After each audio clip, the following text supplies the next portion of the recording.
My guest today is multiple Oscar-winning documentary filmmaker Mark Jonathan Harris, who has a long resume that also includes an Emmy nomination, nearly half a century as a professor of film, an award-winning author of 10 books, a crime reporting background that includes a stint with the Associated Press.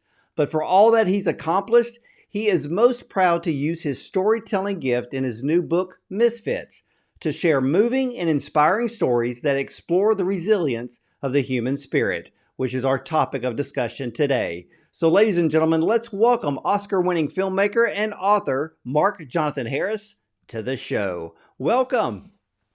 Thank you. Thank you. I appreciate you having me. Absolutely. Well, let's talk about this incredible new book. What was your inspiration to create this collection of short stories in Misfits? Well, I didn't start out to create a collection, but I've always written short stories. And during the pandemic, it was very difficult to make films. And so I had more time and I started writing these stories, many of which were inspired by the work I'd done as a journalist or as a filmmaker. And before I knew it, I had a dozen stories, and I realized, wow, there's a connection here. Well, what type of research did you do to explore the human condition of your characters? Well, I live in Los Angeles. That's part of the research. I mean, I see Los Angeles as the kind of Ellis Island of the 21st century. It's a really it's a multicultural city. I've lived here since 1973, so over 50 years. I came to California because California offers this great. It's by the ocean. You can't go any further. It's like this. If you're coming here, you're going to make your last stand, kind of. And it also, I was making movies, and this is Hollywood.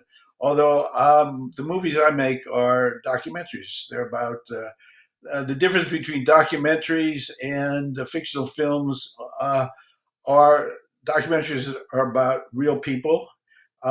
Fictional films can be about real people too, but they're portrayed by actors. So that's the main difference. Otherwise, it's all about storytelling. Uh, and some of the stories were inspired by some of the work that I'd done. For instance, one of the stories is about a lawyer and her interaction with a youth in the foster care system. I made a film called Foster. I spent 4 years doing that, 2 years getting access to the foster care system, another 2 years making the film. But when I was finished, there were still things that I felt that I hadn't been able to express. Another story that I did is called Mute, and it's about autism. And one of the projects that I was involved in was creating a website, a video-based website about autism. And again, even though I spent many years on that, I still had things that I wanted to say.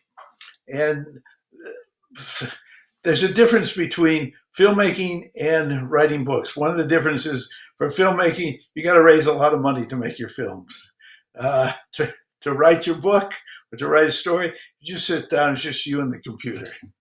Yeah, I mean, and I've talked to screenwriters and that's where it all begins. And when I read your book and read every story, it was just going through my mind that every single one of these stories would make great short films. Uh, do you have any idea of maybe turning some of these into short films? The there the main title story hasn't been optioned for a movie. We will see. You, it's a long process to make a film. Uh, there are three aspects to making a film. One is raising the money, which very few people, including me, really like to do. And then there's making a film, which is the fun part. And then it's trying to get the film to the audience that wants to see it. And that's yet another challenge and another set of skills. Uh, And I find that that's true also with writing books. You write a book and then you have to get it out in the world, and that requires a different kind of energy, a different set of skills. It does. Now, what I loved about these stories is that you pitted two people with different beliefs or even different outlooks. Your stories encompass the realities of modern times, which I thought was brilliant writing. Well, thank you. The stories I mean, Los Angeles is this huge city uh, with all different kinds of groups from all around the world. I think in Los Angeles High School, I think they have 140 different languages. Uh, and a lot of people feel alienated, they feel adrift, and everyone is looking for connection. And so the book is really about these fraught encounters between people with, as you say, different backgrounds, different views in the world, and there's a clash. But also in this clash, there's an opportunity for connection and resilience. I'm glad you mentioned that, because a lot of the films that I have done have been about resilience. Uh, I did two films about the Holocaust, but the films that I did really address the question: how do you recover from such a incredible catastrophe? How do you rebuild your lives after you've been in the concentration camps? So one of the films that I did, A Long Way Home, is about that 3 year period after the liberation of the concentration camps. And it's the 3 year period between the liberation of the concentration camps and the birth of the state of Israel. And it's really about that question: can you recover from such a trauma? And a lot of my stories, I hope, provide some kind of hope that even in these difficult encounters, uh, there is a resilience, that people have the ability to lead a decent life. Well, and that was something that I was picking up in these stories because your short stories really help the reader to look a bit deeper within themselves. Was that one of the goals of your book? Well, you're right. I think that wasn't a conscious goal, uh, but it was something that I was discovering as I was writing it. I mean, partly I write because there's something that's still bothered me, something I want to explore, to discover. And I think that is a theme that comes out of these stories that I was looking for. Is um, Many of the stories are like this: how, no matter how difficult the situation you're in, can you find a way out? Can you find a connection? Can you overcome your whatever the problem is that you're facing? There's a story in your book, and it's actually one of the stories that's the title of the book. It's Misfits, Yes. which is an excellent read, and there's a sentence in that story. What you call rebellion is just destructiveness. Hmm. And the characters of Sophia and Morris. Hmm. Sophia thinks Morris failed her, but does some of that failure reside in her? Oh, absolutely. And I was interested, partly with the inspiration of that story is the generational divide. So, and Morris cares about the environment, but Sophia looks at her future and thinks, my future is going to be dim. And Morris says, well, the world is not going to end now. Uh, he said, not for you, but in my generation, for me, that may be the end of the world. So there's this difference, the urgency that you see. Yeah, and it's very interesting. Right now, we're seeing all these campus protests, which reminds me of this what was happening in the '60s. But these are led by young people who are looking around and seeing what's happening in Gaza and horrified by this, horrified by the destruction of by both Hamas and by what Israel is doing now in Gaza. And it's this younger generation is looking at us and saying, this is the world that you've created. This is not the world that we want to live in as we go forward. And you see this generational divide. And that was part of what I was looking at in Misfits. But it's also, the younger generation, and we see this too in the campus protests. That there is no nuance. It's black and white for many people, and uh, that's why we're in the difficult situation we're in now. You bring up a good point. For at least the last decade, maybe a decade and a half, we're seeing division in this country that is being painted as black and white. People believe one way, but people are failing each other by not actually learning to listen. That's absolutely true. I mean, uh, it's not just the college administrators who are not listening. The students are also not listening to what we've learned some lessons. I hope we've learned some lessons from the last 50 years.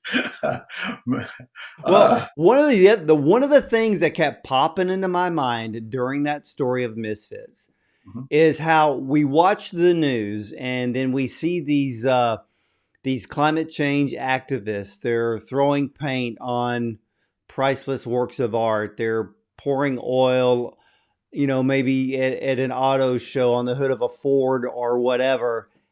And every time I see that, I just think, that you're just part of a news cycle that's going to end within 24 hours and no one's going to care or even remember what you did. no, I, look, I've protested a lot in my life. And you always wonder, are people listening to you, or are they looking at you as just somebody who's discontent, a rabble rouser? And, Sophia Morris keeps on saying, this is not the way to change the world. And, she, looking at her own personal situation, her in her background, she's blaming everything on adults and not looking at any of her how she participates in this in any way. I mean, I do like Sophia. She's 16. You I had adolescent children, uh, so they've grown up. We're not in the same fight that we used to be.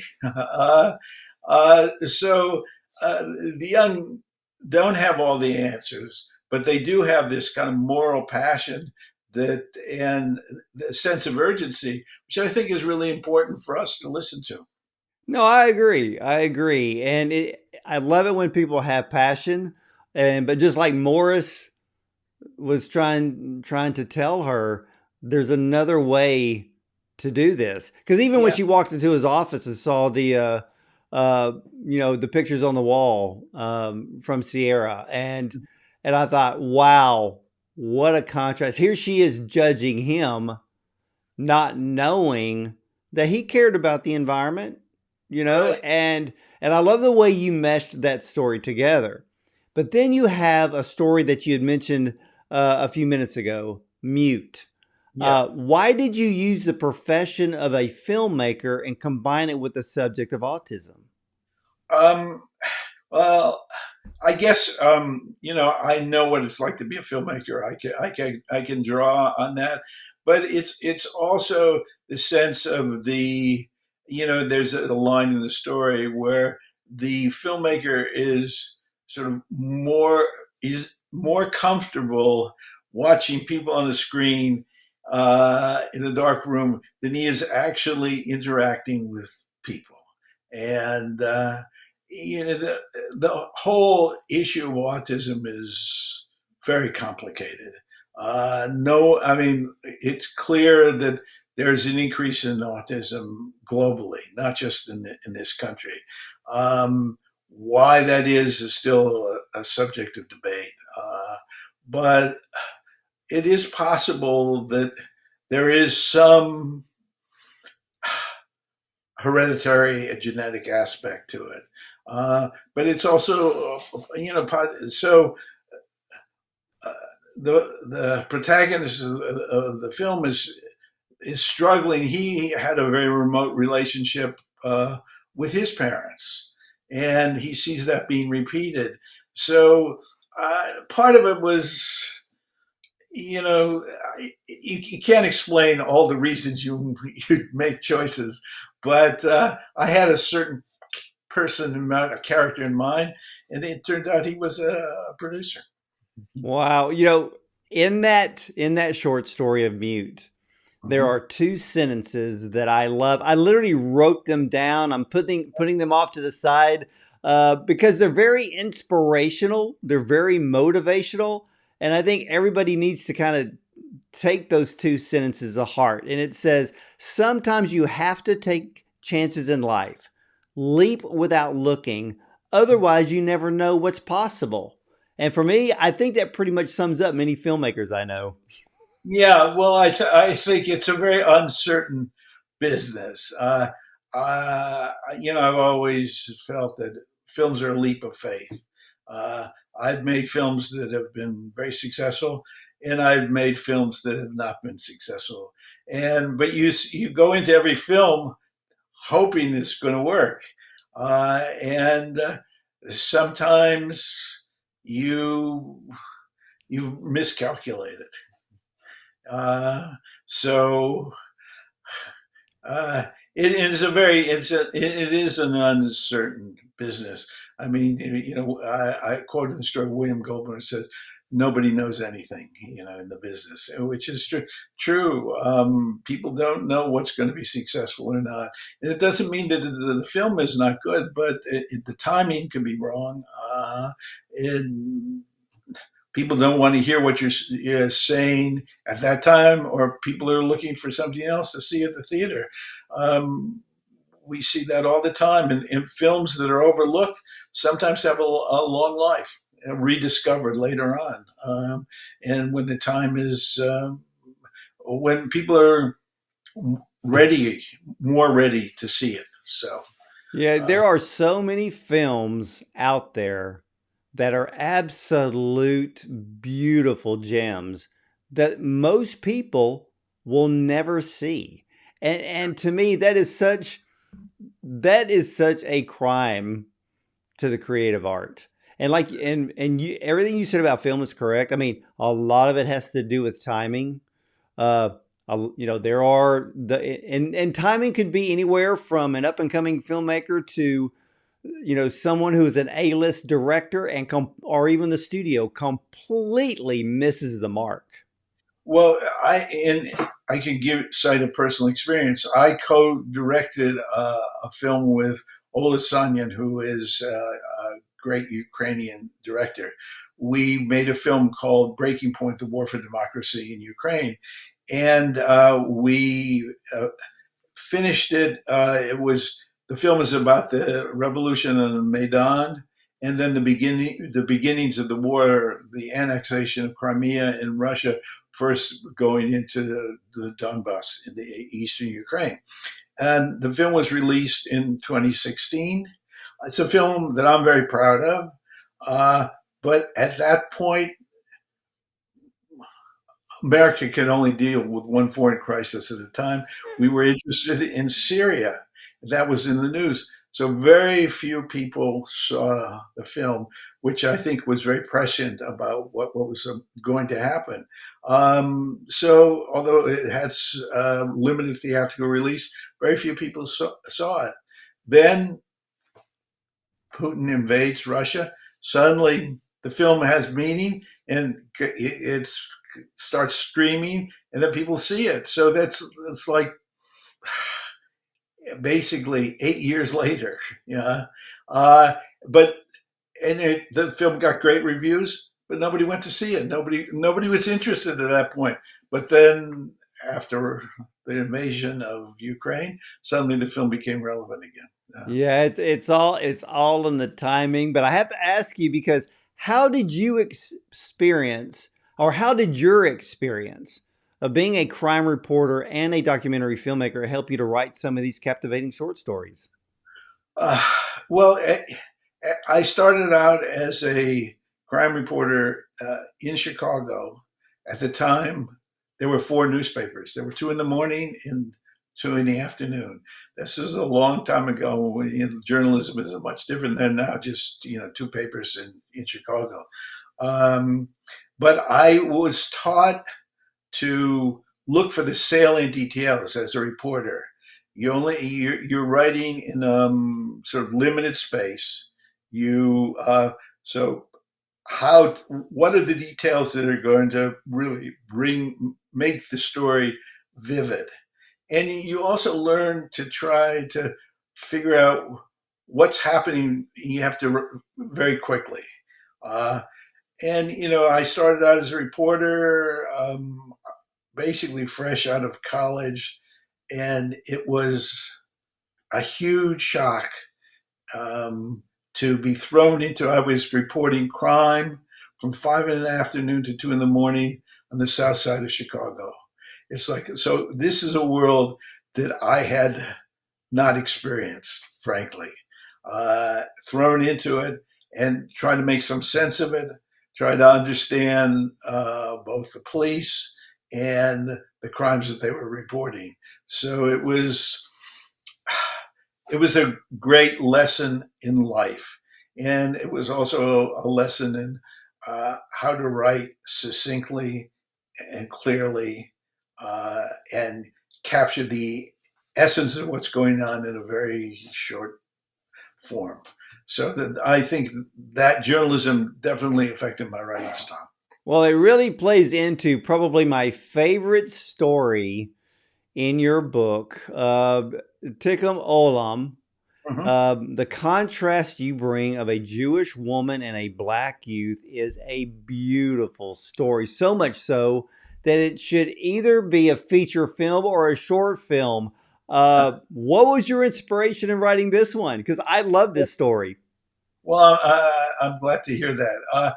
Partly, you know, my experience in making the film Foster, and seeing youth like Deshaun, and seeing people who are really well-meaning, want to help, and seeing the chasm between these two worlds. And again, this is a question that I'm asking: is someone who's had a very traumatic youth, can he find a way forward? Uh, and also, I'm asking, I think the story is asking me as a person, a writer, can I make a difference? Um, so it's not just the character, the woman lawyer. I think it's me exploring, well, can I make a difference in somebody else's life? And how far do you have to go? Because I think my Foster, the documentary, is probably more hopeful in a way than this story. But it's very difficult. These kids face a lot of obstacles. And, and when I wrote children's books, I was dealing with some of the same issues because the question, children forced to deal with adult problems not of their own making. Uh, Deshaun ends up in foster care not because of anything he did. And foster kids are put into foster care because of the failures of their parents. It can be neglect, it can be poverty, it can be racism, it can be drug addiction. But the kids think it's their fault. but it's not their fault. They're just put in a very, very difficult situation, and that's the question: is how do they cope with it, and how can we help them? And so that's what I was struggling with in that story. Yeah, they it's they're finding a way on how to cope. But then I look at it as, where are the adults that will rise up and become mentors Yeah, and help these youth realize that they have the ability, they have the opportunity, um, they can work hard and to achieve anything that they want to achieve. I mean, when I look at the story and I think about a black youth, I can think back of the story of Tyler Perry. I mean, coming from nothing and writing stories in a notebook and dreaming of one day of, maybe becoming a filmmaker. And now he's one of the biggest there is. And yeah, so we need more mentors. And that's why I love this story. And because you picked the adult character as a Jewish woman, I love that, because one of my most favorite school teachers was a Jewish woman that I absolutely loved and respected, and she brought that to all of her students. She brought that love and respect in the classroom, and I will always remember her. And she would always tell me, set the example. Make sure you are the one that sets the example, especially for those around you. She was a wise woman, but I'll never forget her. yeah.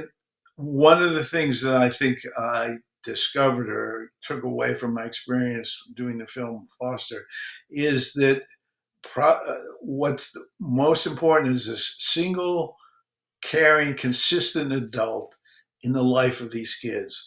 That's what can make a difference. But I guess the story also shows it's not easy.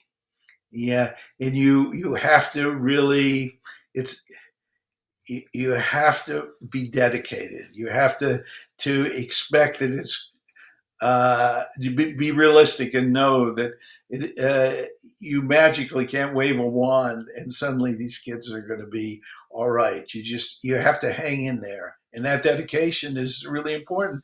But just as a teacher made a difference in your life, I think a single, caring, consistent adult can make a huge difference in the lives of these foster children. Yeah, and in a way, that type of theme was also shown in your story, Mute, Hmm. because one of the elements of that story was sometimes you have to think outside the box to find something that actually works for a particular person. And in that case, it was a child. And even though the idea was far out and way out, sometimes those things work. Yeah, yeah, I think in it says in the story, and this is commonly said in autism, if you've seen one child with autism, you've seen one child with autism. They vary so much. It's a spectrum, but within that spectrum, kids are very, very different. So it makes sense that what might work for one child may not work for another child in trying to make that connection. And the father is really struggling to make a connection with his son, and he's desperate. And out of desperation, comes this wild solution. I Well, hope that. no, it's all good. It's all good. I also love the fact, and we'll kind of go back to Mute because it's a Yeah. perfect story for everyone to read. I'm glad that you addressed the emotional toll that the mother was dealing with, because a lot of mothers sometimes wonder, did I do something wrong? Right. It's very. Uh, I had great admiration for for. for I'm sorry about this. Hey, that's all right. I love the fact that veteran filmmakers still have a landline. And mostly for spam. I thought I turned off the sound. That's good. I interviewed a television director of mine, and his phone went off the same way, and I was sitting there thinking he has a landline. Well, yes, we're thinking of getting rid of the landline.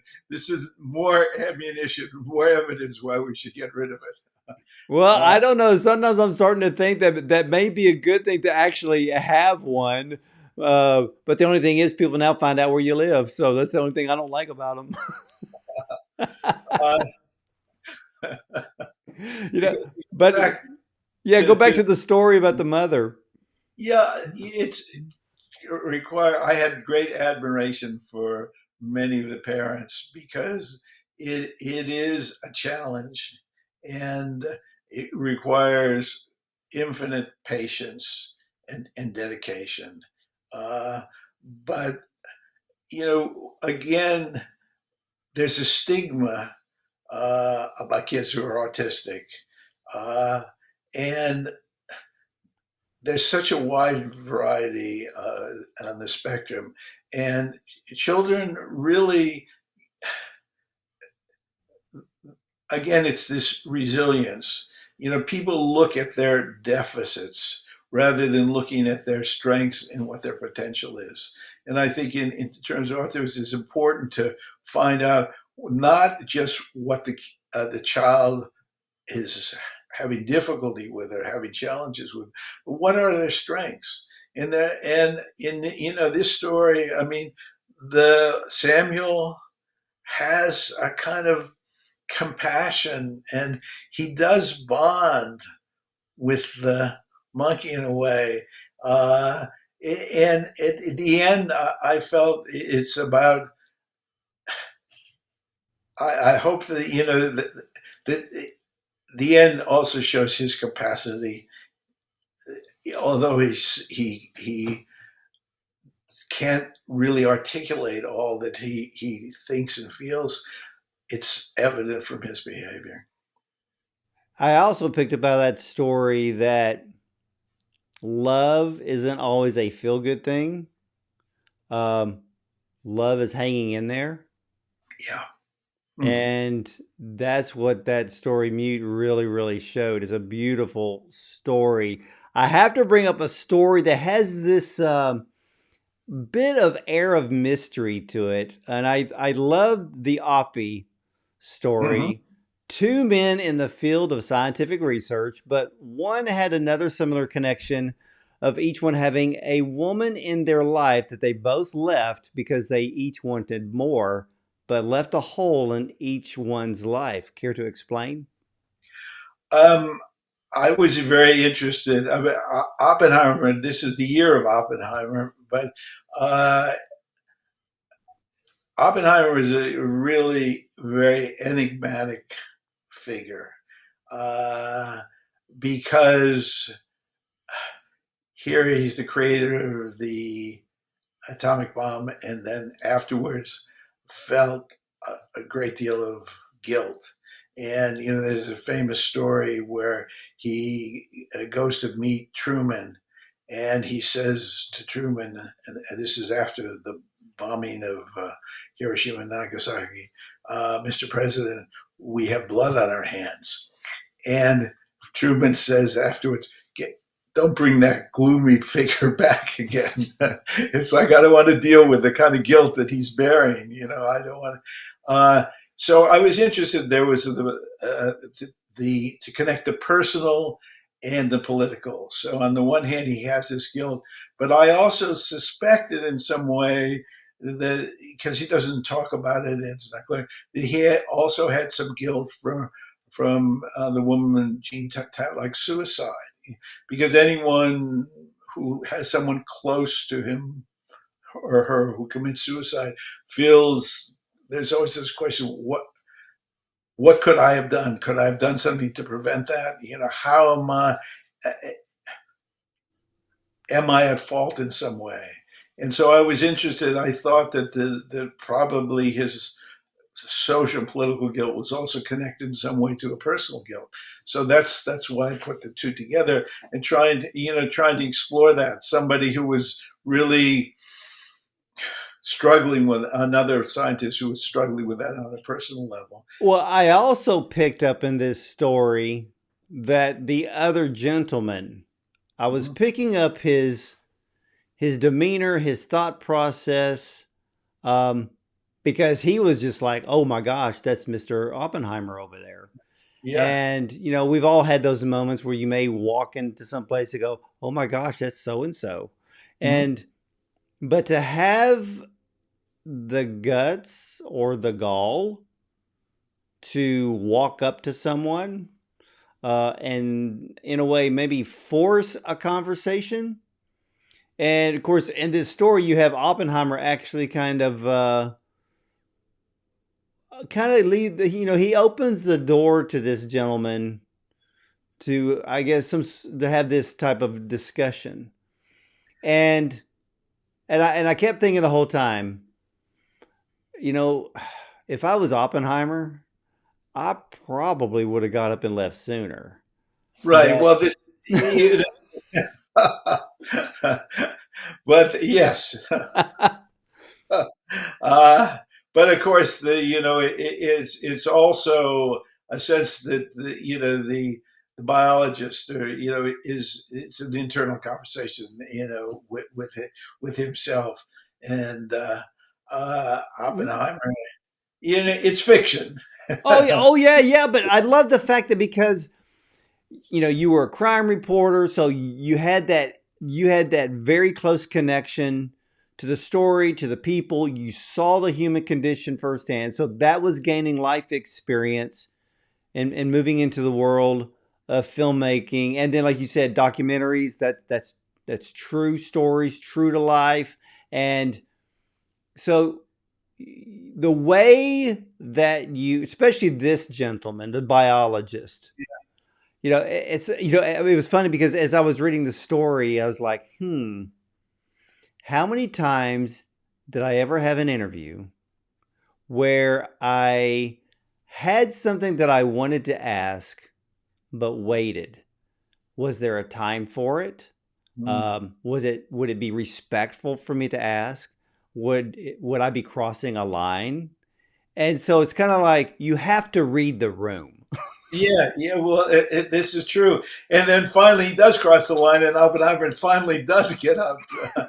But yes, as a filmmaker and as an interviewer, it's always that's always a question, and you want to be respectful to the people you interview, but you also there's something you're trying to discover, and sometimes it helps when you're making a film in a way because you sit someone in a chair, you put lights all around them, they're trapped, and so it's harder for them to get up in the middle and leave. Although there have been times when people have said, okay, that's it, I'm finished, and gotten up and walked away. Uh, but that's often when you're in an adversarial position. Uh, but most of the time, I think interviewing does provoke people to often to say more about themselves than they would otherwise. I'm sure you find that as an interviewer that the, that spotlight sort of helps to elicit something that people might not reveal otherwise. Yeah, because a lot of the times I call them smaller magic moments. Some of them are not profound, but then you have those to where it comes down to a sense of trust. Absolutely. And then they say the magic word and go, I've never told anybody this, but and then they tell the story and you're sitting there the whole time thinking, wow, because you gained their trust, you showed respect. Um, and that's what, to me, that's all what it comes down to. And that's the thing about this book of yours, Misfits. Every story You brought these people together from really almost the opposite ends of a spectrum, so to speak, but there's this little bit of commonality within all of these stories that just intertwine with one another. Uh, in the real world, how can we connect with others even if we feel like a misfit? I, I wish I could answer that question. I think it's part of what you just said. I think is the key to it is if we respect the other person, if we learn, if we can get out of our way and listen to other people, if we can truly listen to them, I think that, and if we hear them, it's difficult not to be empathetic, you know. But we have to be willing to listen. And in our this very difficult polarized world, we're not listening to each other. I completely agree. And Mark, these short stories are so good. Besides the story Misfits, which ones would you choose to maybe turn into short films? I think Mute would be a good film, and I think Tikkun and Lum. But those probably are the more cinematic of the films. The difference in writing stories is that you can get inside a character's head in their consciousness a lot easier often in writing in a literary form than in film form. Uh, in film, we understand what a character feels or thinks through their behavior mostly and what they say or do. It's harder to get inside their mind, but in writing stories, you can. Exactly. It's funny you bring up those two, and you say that they would be cinematic, and that is spot on. Spot on. I have seen short films where I looked at them and I'm like, this isn't really a short film. This is more like a scene in a sitcom. Mm, And then they call it a short film. Um, but I think the industry, when you look at all the award winning short films, just about every single one that I can even remember are cinematic in nature. right. And the short film is making a comeback right now because we're looking at films on our devices. We're looking on our tablets. We're looking on our computers, even on our phones. So the short form, I think, is having a renaissance right now. We'll see what happens to these stories. Uh, Well, if you make any of them into a feature or a short, you're gonna have to come back so that way we can take a look at and break down the film. I think I've done about 80 short film interviews just in the last year alone, wow. and the film festival runs right now are about to go into high gear starting in the beginning of June, and the way I look at it, June 1st is the starting gate for the run to the 2025 Oscars. Right. Yeah. Well, we will see. Um, Absolutely. Hey, ladies and gentlemen, Mark Jonathan Harris's new book, Misfits, this is a brilliant collection of short stories. It consists of a kaleidoscope of characters adrift in a precarious world, and Misfits grapples with the challenges of contemporary life, including climate change, inequality, uncertainty, and pain. The fraught encounters of his characters all have unexpected and startling consequences, despite their differences in age, background, and circumstance. The characters and misfits share a common sense of dislocation and alienation. They struggle to find a sense of belonging and connection, but ultimately discover unexpected sources of resilience and hope. Misfits is available right now on Amazon. So I encourage you to order a copy today. Hey, look, I encourage you to become a reader. Reader opens up your mind. It's a new world, and a book like Misfits will help you to understand the world we live in a little bit better. Mark, I want to thank you so much for sharing the stories and your book with us today. Ward, thank you very much. I really appreciate your interview, and which I enjoyed very much. So you really are a good interviewer. Well, thank you for that compliment. I very much appreciate it from someone of your stature and experience. And again, ladies and gentlemen, Mark Jonathan Harris's new book, Misfits, a collection of, like I'm going to say it again and again, I'm gonna, brilliant short story. I'm gonna There hold it it up. is. There it There it is. is. If I could get it to the camera. Yes, there it is. That's it. Get it Okay. at Amazon.com. And again, just like me, you're going to enjoy every story. You may start looking inside yourself, but one of the things I really hope that you're going to learn from reading Mark's book, Misfits, is in today's world, let's learn to listen to the other side. We may not have to agree, but just spend time listening, try to understand what someone else's perspective is. Don't dumb it down.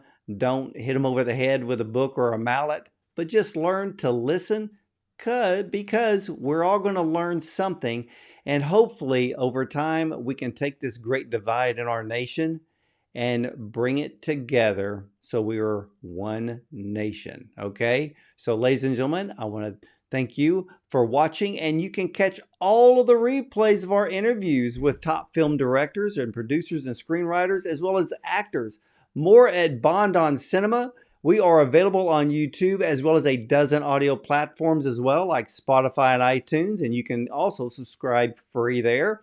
Again, thank you for watching and listening. And as for me, hey, you'll either see me at the movies or from the red carpet or reading a book as great as Misfits.